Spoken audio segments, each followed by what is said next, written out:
Great. Well, it's really exciting to be here. I have heard a lot about Antioch Church through my work with World Relief, and exchanged emails with a lot of folks here in the past several months, but it's really exciting to meet some people in real life and to be in this beautiful city. I come from Chicago, where elevation is it's not really a concept. So this is I was a geology major in college, so it's good for my soul to be here.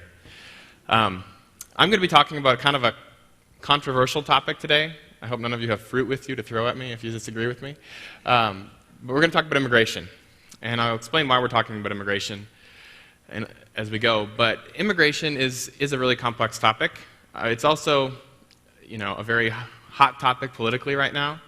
But I really want to challenge us to think about this issue first and foremost as a biblical issue and as an issue for the church. And then there's some political things, there's some economic things, there's social issues involved. But first and foremost, as Christians, I want to try to help us to ground our conversation on this issue, which I really think of as a justice issue in God's Word. So let's talk about this issue of immigration. Everyone agrees that there's an immigration problem. That's the great thing, is there's so much agreement. The problem is the agreement stops there, because people have different ideas about what the problem is. On one side, you'll have people who will say, well, this is a problem because it's an invasion of illegal aliens who are stealing our jobs, who are causing disease, who are causing crime. I mean, you name it. Any social problem you can think of for some people has something to do with illegal immigration. And then on the other side, you'll have people who will say, this is an injustice, this is these poor families being forced into the shadows of our society by arbitrary laws, and this is a problem for this reason. And I think a lot of Christians kind of feel themselves in a bit of a tension there, because we do know that we're called to obey the law. That's biblical. We also know that we're called to be hospitable and welcoming. That's biblical as well. And then it gets even more tricky, because as you learn about this issue, you find out that it's not just an issue that's out there. If you have an idea of the church, which includes a lot of brothers and sisters who are here from other countries, some of them without legal status, this is an issue that starts to hit home as well. Maybe not in one particular local church, but certainly if you look at the church across the United States. So it's a complicated issue. What I want to do this morning is try to rush through a lot of information, and then I'll give you the chance to ask questions, as Matt said, in the next service, of the Redux service. But for me, one of the most important things is that we answer some important questions. So there's 4 questions that I think we need to get to on this issue. The first is, do I know any immigrants? Because it's really easy, if we don't know any immigrants, to have a lot of strong opinions about this topic without really understanding how it affects people made in God's image. Secondly, are we thinking about this issue as a Christian? What is it, if we're followers of Christ, how does that change the way that we look at this topic? How is the way that I look at it different than if I was someone who didn't claim to follow Christ? And then we need to make sure we get our facts right, because there's a lot of misinformation out there. Understand what the situation with immigration actually is. And then, real quickly, well, what do we do with this? How do we respond? So the first question is, do I know any immigrants? Sometimes when I speak, if I have a whole morning, I'll bring someone with me to share their own story. I didn't do that today. Couldn't put someone on an airplane. But I wanted to share the story of my friend Luann with you. Luann and I went to college together, and Luann goes to my church back in the suburbs of Chicago. Luann is from China. She came here when she was 3 years old, and she's a U.S. citizen, so she doesn't have immigration problems herself. But her family's a little bit complicated. Luann came, as I said, when she was 3, and her father came with a student visa, studied in the United States, got a master's degree. The whole family came in lawfully, and then eventually her dad was able to get a green card through an employer sponsor. And he's a highly skilled worker, so that was possible. And Luann got her green card at the same time, which is how she's now become a citizen. But Luann's mom wasn't so fortunate, because Luann's dad decided just before that green card was finalized that he didn't want to be married anymore. So he filed for divorce, and that divorce was finalized before the green card application. So when the green card came up, Luann's mother was no longer qualified because she wasn't the spouse of a highly skilled worker. So Luann's mom faced a really difficult choice. Under the law, she was supposed to go back to China. But she didn't. She made a difficult choice, an unlawful choice, and stayed on. Even because her daughter was in school by this point, they'd been here several years in lawful status, and there wasn't any option for her to stay here legally. There wasn't any possibility under the law. So she didn't have a social security number, which made it pretty hard to get a job, but she's very entrepreneurial. She started a Chinese restaurant, and worked really, really hard. Luann has told me her memories of her childhood were her mom working really, really hard, which is kind of a classic immigrant story. In fact, then Luann's mom got remarried to a guy who had entered the United States illegally from China, who paid $20,000 to be smuggled over on a boat. And they worked really hard. They paid off that debt. They bought a car. They actually bought a house. They bought a house without a mortgage, which I don't know anyone who does that. And they sent Luann off to college in Illinois, which is where I met her. Luann was actually doing kind of a study abroad in South Africa the summer after, I think, her sophomore year, when she got a really tough phone call from her parents. And her mom called and said, "The Department of Homeland Security came to our house. They took your stepdad, and they also told me that I have a deportation order. They let me stay because of Luann has a younger brother and sister who are 9 and 11. But they let her stay temporarily. But Luann's stepdad was taken. He was detained in a detention facility for about 9 months. And I would note that cost the U.S. taxpayers about $100 per night for him to be detained there. In the meantime, Luann's mom couldn't keep the restaurant going without her husband and take care of her kids, so they had to close their business, lay off some U.S. citizen workers. They had been paying their taxes, but with no income, they weren't paying taxes anymore. Luann's younger brother and sister went on food stamps because they're citizens. They were eligible for that. And Luann's stepdad was eventually deported back to China after about 9 months. And what's happening now is for nearly 2 years, Luann's mom has been waiting on an appeal. So they're waiting to find out if there's any way for her to stay in the United States. And I've had to tell Luann, as her friend, but also as a legal counselor, that I don't think she's got a really strong case. That I am praying with her that things work out, and that I believe God can do miracles, but that she needs to be prepared for the possibility that her mom may be going back, and to think about what's going to happen to her younger brother and her younger sister. That's just a story, the type of things I deal with as I have clients come in and out of my office to ask for legal advice. It's one that's very personal to me because it's a friend and it's a member of my church. But it's important that we think about those stories as we think about the issue. But then we also need to go beyond that. We need to ask, how do I think about this issue of immigration as a Christian? How does my faith inform the way that I think about it? In my mind, there's at least 3 reasons that as Christians we have to care. Because it is a biblical issue, it is a church issue, an issue that's affecting the church rather dramatically right now in the United States, and it's a missional issue. So, first of all, it's a biblical issue. You know, when I started thinking about this immigration issue, I didn't grow up in an immigrant community. I grew up in Wisconsin, where, as far as I knew, there weren't any immigrants. So I never stopped to think about immigration. If I thought about anything, it was from what I heard on TV, what I heard on the radio, what I got in some email forwarded to me. And I certainly never thought about it as a biblical issue. But as I started to interact with immigrants through my work and just in the place where I live, I started thinking about, I started reading the Bible through something of a new lens. And I realized that the characters in the Old Testament in particular are crossing borders all over. These were immigrants, migrants. Someone like Abraham, who was called by God to another country on this promise. Someone like Joseph, whom today we might think of as a victim of human trafficking, an involuntary migrant who was forced to migrate unjustly. Someone like Ruth, who migrated to be with family. And then into the New Testament, even Jesus himself was an immigrant probably on 2 counts. In one sense, as a celestial immigrant. Most immigration is for upward mobility. People want a better job. Jesus went the downwardly mobile route. He left the glories of heaven and dwelt among us on earth and walked as a human being. And then in perhaps a more practical sense, he was a refugee who, when he was 2 years old, we read in the Gospel of Matthew about Mary and Joseph picking up their 2-year-old son Jesus and running off to Egypt because there was a genocide happening under King Herod. And that's something that, I do a Bible study with Burundian kids in my neighborhood, and they love that story. It's the part of the Christmas story they like best because they know what it's like to have to pick up and leave. And they love that Jesus went to Africa. So that's, that resonates with them. And it's neat for me that my immigrant brothers and sisters can see how Jesus identifies with them in that. So there's a lot of immigrants in Scripture. And then God has a lot to say about the topic of immigration as well. In fact, the Hebrew word ger, which is the word for an immigrant, someone who's left one country to go and dwell in another, appears 92 times just in the Old Testament.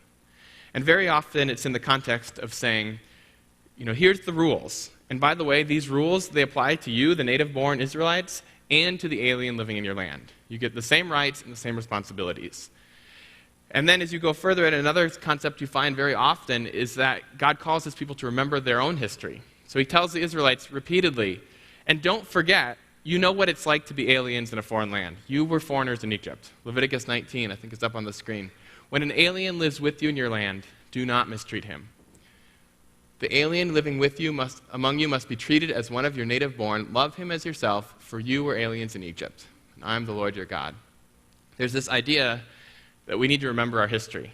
And a lot of us, and as American Christians, probably all of us have some sort of an immigrant history, whether that was 400 years ago on the Mayflower or on a slave boat or last week across the desert somewhere.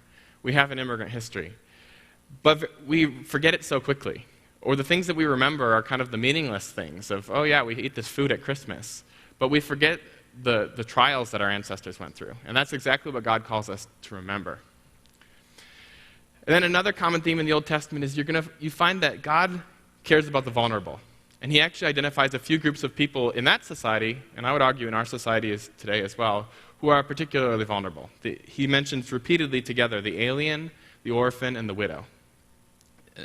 A handful of times in the Old Testament you find this. For example, Psalm 146:9, the Lord watches over the alien and sustains the fatherless and the widow.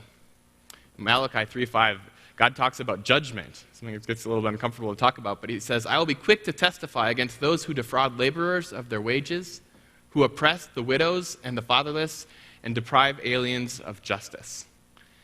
And then it's also, you'll find that God doesn't just tell you, you need to care for these people. For the Israelites, he gave them some specific guidelines for how to do that. In Deuteronomy, we find this concept of what theologians have called the Gleaning Rules, which basically God says, when you're picking your wheat and you're picking your grapes and you're picking your olives, go over everything one time and then leave what remains for the alien, the orphan, and the widow.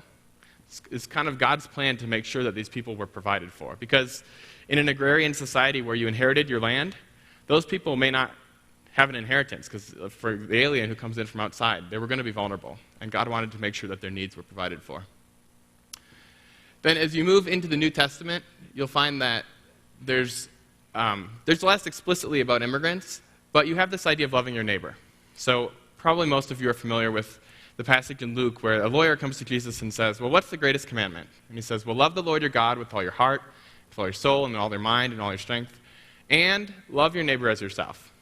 Now, I have a legal background, so when I read that, my reaction is exactly the same as the lawyer in the scriptures, which is to say, well, let's put a formal definition on neighbor.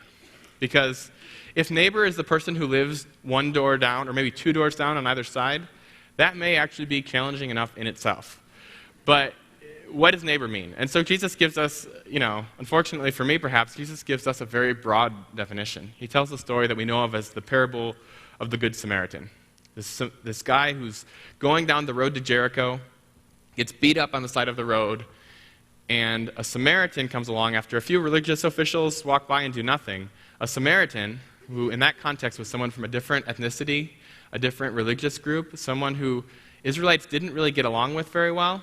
The Samaritan comes along, sees this guy, sees that he's in need, and helps him out. He puts him on his donkey, brings him to an inn, and Jesus asks the legal scholar, he says, so who's the neighbor in this story? And of course the guy says, well, the one who had pity. And Jesus says, well, go and do likewise. And I think it's important to note that we don't know a whole lot about the guy beat up on the side of the road. We don't know what his legal status was. We don't know, if he'd kind of done something where he deserved to get beat up. He shouldn't have really been in that neighborhood anyway. We don't know any of those things. All we know is that he's in need, and that Christ's call is to love him. Now, in the New Testament, we also have the idea of Romans 13, which some of you are familiar with. Romans 13 is the passage. I'm sorry, I skipped it. Let me go back here on the slide. We also have the idea of hospitality, which is really strong in the New Testament. It's Matthew 25, where we took the title for our book. This relatively well-known passage where Jesus says, I was hungry and you gave me something to eat. I was thirsty and you gave me something to drink. I was a stranger and you welcomed me in. Theologians will argue whether that passage applies just to those within the church or to those outside of the church as well. But there's plenty of immigrants within the church, so I think that there's plenty of ways to apply this passage, even if you want to have a narrow definition of how to understand that. We're called to that hospitality. We're also told in Hebrews 13 that we should entertain angels. We should entertain strangers because you don't know if you might be entertaining angels. There's this great idea that maybe immigrants aren't something to be afraid of. Maybe strangers shouldn't be feared, but maybe they bring a blessing. Maybe that immigrants have something to bring to our society. But then also in the New Testament, you have this idea, as we move ahead here, that we're supposed to submit to the law. And I know for a lot of Christians, that's where the conversation starts and where it ends. It says in Romans 13 that we are called to submit to the governing authorities because the authorities that exist have been established by God. And we have to take that really seriously. We can't just say, well, that doesn't fit really my politics very well. That doesn't fit what I want to do on this. We have to really wrestle with that. But I think it's also important that we read it in context. First of all, we need to think about how this applies on different levels. Personally, I don't worry too much about Romans 13 because I don't do anything that's unlawful. In my work with immigrants, as I'm giving legal advice with the proper accreditation, as I'm helping some of the kids in my neighborhood with their homework, even if they don't have legal status, if I'm sharing the gospel, if I'm advocating for changes to law, at least in the state of Illinois, and I think in the state of Oregon, all those activities are lawful. So on one level, I don't worry too much about it. But I know a lot of my brothers and sisters, especially in immigrant churches, who've really struggled with this because they are here unlawfully. And they get to this passage in Romans, and it says, submit to the government. And they really want to do so, but under current law, the only way for them to do so would be going back to their country. And then they have to face the decision, do they bring their kids back with them? Or do they stay here with somebody else? And can they provide for their family where they came from? A lot of people have told me, 1 Timothy 5 says that if I fail to provide for my immediate family, I have denied the faith and am worse than an unbeliever. So, at the end of the day, I might rather, be here unlawfully but provide for my family and be right before the Lord and deal with the sword of the government that we read about in Romans 13 than the other way around. For me, though, it's, this idea in Romans 13 that we're called to obey the rule of law makes me desperate for a law that doesn't put people in that situation. I know many pastors in immigrant churches are very strong advocates of some sort of changes to immigration law because they'll say, I want to be able to tell people, go fix this, go make things right, go to the government, be reconciled, do what you need to do. But that's not possible under the current law. So this is a biblical issue. But it's also an issue that's having some dramatic effects on the church. And, sometimes we think of the church as, the people who meet here, and this is the church. But biblically, we're told that there is one church, which means that the church meeting this morning all across this country and really all across the world is one body. That Ephesians 4 tells us there is one body, that there's one God and Father of all who is in all and through all and over all. And that has some theological ramifications for us because it turns out there's a lot of immigrants in the church. In fact, there's a study out of Gordon Conwell Seminary that suggests that immigrants are by far the fastest growing segment of evangelical churches in the United States. That means that whether you see it sitting next to you or not, you've got some brothers and sisters who are immigrants. And some of them, I have to break it to you, are not here lawfully. It tells us in 1 Corinthians 12 that there's one body with many members. So it says that the hand can't say to the foot, I don't need you. And what that means is that the mostly white church can't say to the mostly Latino church, I don't need you, and vice versa. And the African American church can't say to the Asian church, I don't need you. Now, sometimes we don't know that in our churches in the United States today because we don't have many relationships. It's still true what Martin Luther King Jr. said 50 years ago, that 11 a.m. on a Sunday morning is one of the most segregated hours of the week. So even in a very diverse place like where I live in the suburbs of Chicago, a lot of white Christians don't know a Mexican Christian. But that doesn't undo the biblical fact that we're part of one body, and that 1 Corinthians 12:26 says if one part suffers, every part suffers. Then finally, this is a missional issue. And that's, I think, one of the most exciting parts of this conversation on immigration. We're told in Matthew 28 to go and make disciples of all nations. And that's something that evangelical churches have done in history by sending missionaries all over the world. And I think that's really important. But we also have an opportunity in 2010 in that the nations just show up right at our doorstep. The nations of the world come to the United States. And that presents a mission on our doorstep, a huge missional opportunity. And I also don't think that's an accident. I think that's part of God's sovereignty. And it says in Acts 17 that from one man, God made every nation of men, that they should inhabit the whole earth, and he determined the time set for them and the exact places where they should live. God did this so that men would seek him and perhaps reach out for him and find him. So it's not an accident that people are here. It's part of God's divine plan to save the world. But it's also not a foregone conclusion, because unfortunately, most churches in the United States, and there's some wonderful exceptions, but most churches in the United States aren't doing a really great job at this.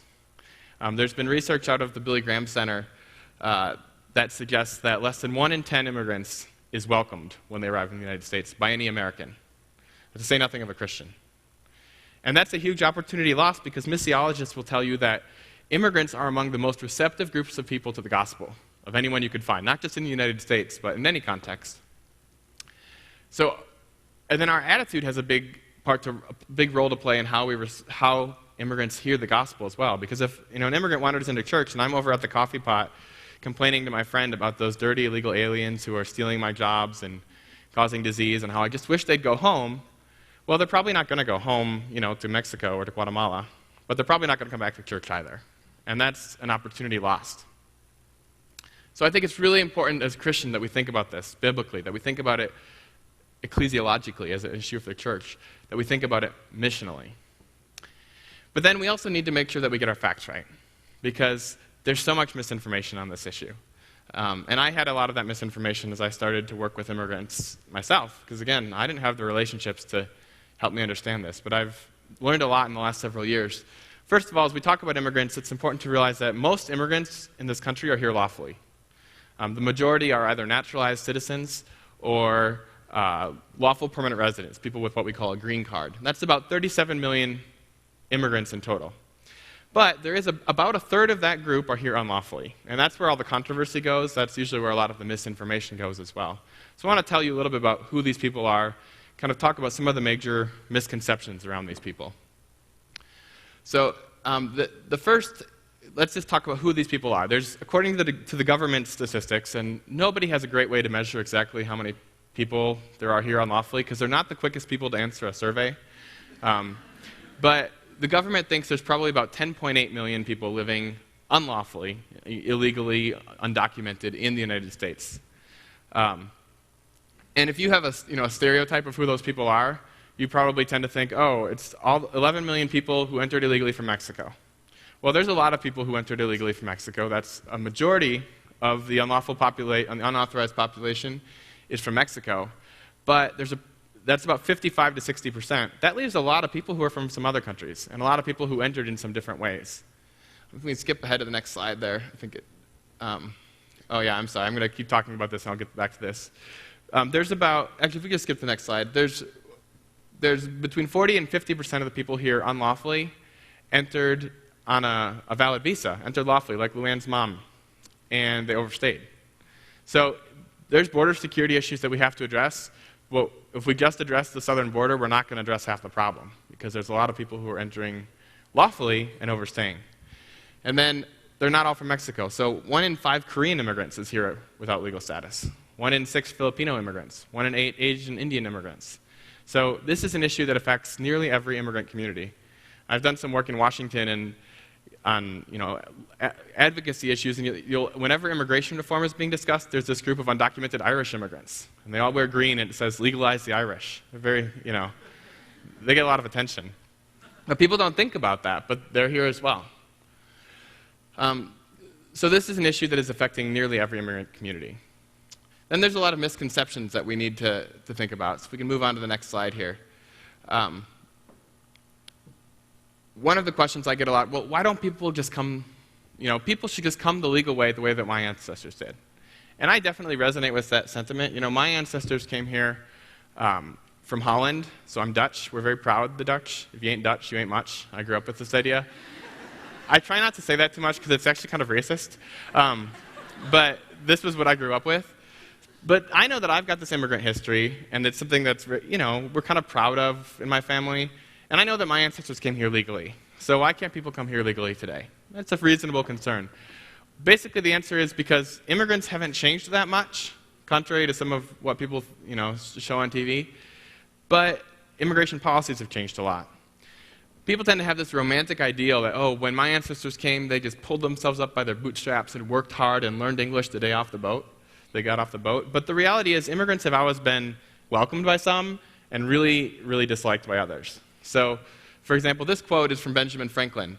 But if I didn't tell you that, you could probably think it was a politician, before the elections last week.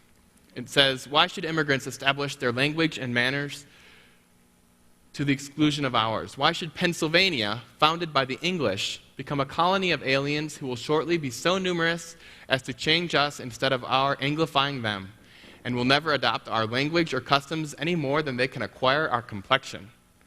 Now, mind you, I cannot tell you the difference in complexion between a German person and a British person. I think that's kind of an interesting issue, but for Mr. Franklin, that was a chasm. There was just never going to be a bridge between the German and the British, just because of the color of their skin. You couldn't get over that. But it speaks to how much this issue has always been an issue in the United States. That said, even though you had people who were concerned about new immigrants coming, concerned about their ability to assimilate, our policies in the United States were actually very open until the late 1800s. So, in 1882 is when we first started closing off immigration in the United States, and that was with the Chinese Exclusion Act. That was basically because we had a lot of Chinese workers coming mostly to the West Coast, here in Oregon, California, and they were really welcome. In fact, they were recruited when we needed their labor to build a railroad, with the gold rush in California. But then there wasn't as much work. This might sound familiar to some of our contemporary situation. There wasn't as much work, and people decided that they had to go. They weren't welcome anymore. So there was local laws that sprouted up, and then eventually at the federal level, the Congress did a study and determined that the Chinese did not have sufficient brain capacity for democracy. And on that justification, they decided they would exclude all Chinese. So in 1882, we created the first illegal immigration by putting the first restrictions on who could come. And that is to say that the reason that my ancestors came here legally from Holland was not necessarily because of their moral superiority, but because they couldn't have figured out an illegal way to come. There was no illegal immigration because there was an open policy. I'm not saying we should go back to that, but it's important that we realize that that was the reality. Beginning in 1882, we started to restrict things, and things got more and more restrictive with different groups of people who we said, no, we don't want you, we don't want you.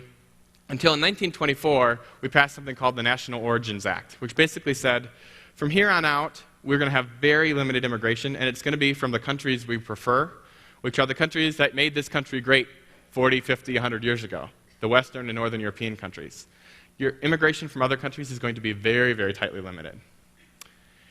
And that was our policy until about the 1960s, when in the midst of the civil rights movement, President Kennedy felt like, we're doing the civil rights movement, we're talking about race and ethnicity. It doesn't really make sense to have an immigration policy which is so explicitly tied to race and to nationality. So he made some proposed changes, and they were actually signed into law under President Johnson in 1965. That's the background for the immigration legal system that we have today. So with that, it goes into this question, well, why don't immigrants just come the legal way? Basically, there's 4 ways that immigrants could come the legal way. They could be through a family sponsor, through an employer sponsor, by winning something called the diversity lottery, or by getting refugee or asylum status. So I want to just explain real quickly, you never thought in church you'd have a class on immigration law, but real quickly how these systems work, because it's important to understand how the current system works. First is family. There's about 226,000 visas available per year for family-based immigration. And that is basically, if I'm a US citizen and my wife is overseas, I can petition for her. It will cost some money, it might take some time, like 6 months to a year, but it should be possible in most cases. Works fairly well, although it's a complicated process. Where it doesn't work as well as some of the other relationships. So if I have my green card, I'm here lawfully, and I file a petition for my wife or for my underage kids, it could take a lot longer for them to get here. I work with a pastor near me who came from El Salvador, came lawfully with his green card. He filed for his wife and kids as soon as he got here, but it took them 5 years to get here. And it's a long time to be separated from your wife and kids. He could go back to visit them in El Salvador when his church would give him vacation time, but his wife and kids couldn't get a tourist visa to come and visit him here. So then the worst case scenario is for siblings of US citizens from the Philippines. They're waiting on backlogs that are about 20 to 22 years long right now. So it's a really long time. That's the family system. Then you have the employment-based system. In the employment-based system, you've got about 140,000 visas, permanent visas available per year, mostly for highly skilled workers. So if you've got your master's degree, you have a PhD, you're going to be an IT worker, it's a bureaucratic, some hoops to go through, and it might take some time, but you could probably get a visa if you can get a job, someone who wants to hire you here. But where the problem is in this system is at the lower skill level. So there's a lot of jobs in this country that don't actually require a master's degree. In fact, they don't even really require a high school degree. Work in the agricultural field, in a lot of service industries, and a lot of Americans really don't want to do these jobs. So a lot of companies will look for immigrants to do them, but there's only 10,000 visas available per year for low-skilled workers. And 5,000 of those 10,000 compete with highly skilled workers. So in practice, you have 5,000. And the wait times for those visas just extend into infinity. So that creates a problem because there's a no trespassing sign at the border next to a help wanted sign. And it's a little bit of, it doesn't always make sense. The other way you might come is through something called the diversity lottery. This is a lottery. You apply online, and you can, the odds of winning last year were about 1 in 272. So probably better odds than one of those scratch-off games where you think you're going to win $1 million. But still not very good odds. If you entered every year of your life, you'd probably never win. And this diversity lottery only is for certain countries. So it's not for Mexico, it's not for Poland, it's not for the Philippines, it's not for China, not for India. Any of the countries where you might think, well, that's where a lot of immigrants come from, probably they don't have the diversity lottery. And finally, there's what's called refugee or asylum status. Refugees are people, they're a version of immigrants, but they're people who have fled persecution specifically on account of their race, their religion, their national origin, their membership in a particular social group, or their political opinion. And some of them, about 80,000 a year, are selected to enter the United States, and they have lawful status. World Relief works with a lot of these folks. The trick with refugee status, a few things. First of all, it's important to recognize that just because you're fleeing persecution doesn't mean you get to come to the United States, because only about less than 1/2% of the world's refugees get resettled to any developed country in a given year. And then you have to be fleeing persecution for one of those reasons. So after the earthquake occurred in Haiti last year, you had I read newspaper reports about the refugees coming from Haiti. Well, technically, those people were not refugees, because they were fleeing a natural disaster, not fleeing persecution. There's a lot of people who are fleeing poverty, but they're not refugees under the law. All of that to say, there are a lot of people in our society who don't fit into any of the boxes. One of my neighbors where I live is from Mexico. She came here about 20 years ago. She came to work, but she works at a fast food restaurant. She wasn't qualified for a highly skilled worker visa. She came to the suburbs of Chicago because that's where her family was, but her family was cousins. And cousins can't submit a petition for you. She didn't have the right relationship. Mexico doesn't have a diversity lottery, and she was fleeing poverty, but she wasn't fleeing persecution. So for someone like her, we can tell her to wait her turn in line, but there's no line to stand in under the current system. Jump ahead here. Skip the next one here. Then I want to address some of the misconceptions that there are. One of the major misconceptions is, well, those people don't pay taxes. It's true that some immigrants don't pay taxes. Also, some U.S. citizens don't pay taxes. But the fact is that the majority of undocumented immigrants are paying payroll taxes and Social Security taxes. And that's about 3 out of 4, according to the Social Security Administration. The way that works, basically, is people get something that looks like a Social Security card, and they present it to their employer. And I don't know if you've noticed on your Social Security card, but it looks like it was made with blue construction paper and a typewriter. It's not the most secure document we could probably come up with. But in my mind, that's not coincidental, because we need people in our economy. So we've kind of created a wink and nod system where people get a fake card. We don't really enforce the fact that that's against the law. They start working. Their employer takes payroll taxes out of their check, sends it to the federal government. The federal government in 2007 took in $12 billion in payroll taxes, Social Security taxes, where the name on the card didn't match the number, which that could be any number of reasons, but the vast majority of it is from immigrants without legal status. But if those immigrants think when they turn 65 years old that they're going to go get Social Security benefits, well, they're going to be really disappointed because they're not eligible for those benefits. So in effect, we have some of the poorest people in our society subsidizing my grandparents, who have worked hard and paid into the system, but they're not going to be eligible for any of those benefits. Not only that, but immigrants can also file taxes with something called an individual taxpayer identification number. And that number was created by the Internal Revenue Service for people who don't have a Social Security number, but who they want to be paying taxes. So they've been very clear that they will not be communicating with that other part of the federal government that does immigration enforcement. And most immigrants kind of take their word for it and are filing their taxes. Then another misconception we have is, well, these people, they come here and they're a drain on our welfare system. They come here so they can, it's a little bit inconsistent because you'll hear that they're stealing your jobs, but they're also sitting around on their couches collecting welfare checks, doing nothing. That's not accurate, mostly because you're not eligible for any sort of welfare benefits if you don't have legal status. You're not eligible for food stamps. In fact, even lawful immigrants who come with a green card are not eligible for those benefits for the first 5 years that they're here. It is true that U.S. citizen kids, regardless of the parents' legal status, can get some of those benefits. And that does result in some costs to society. But immigrants don't come here to wait till they have kids and let them milk a system. In fact, most children of immigrants who are citizens are actually really hesitant to apply for any sort of public benefit because they're afraid to talk to the government. And then the only two expenses that, benefits that there are education for kindergarten through 12th grade because of a Supreme Court decision. And in the case of an emergency, if you go to the hospital, regardless of your legal status, you should be treated. And that does result in some serious costs.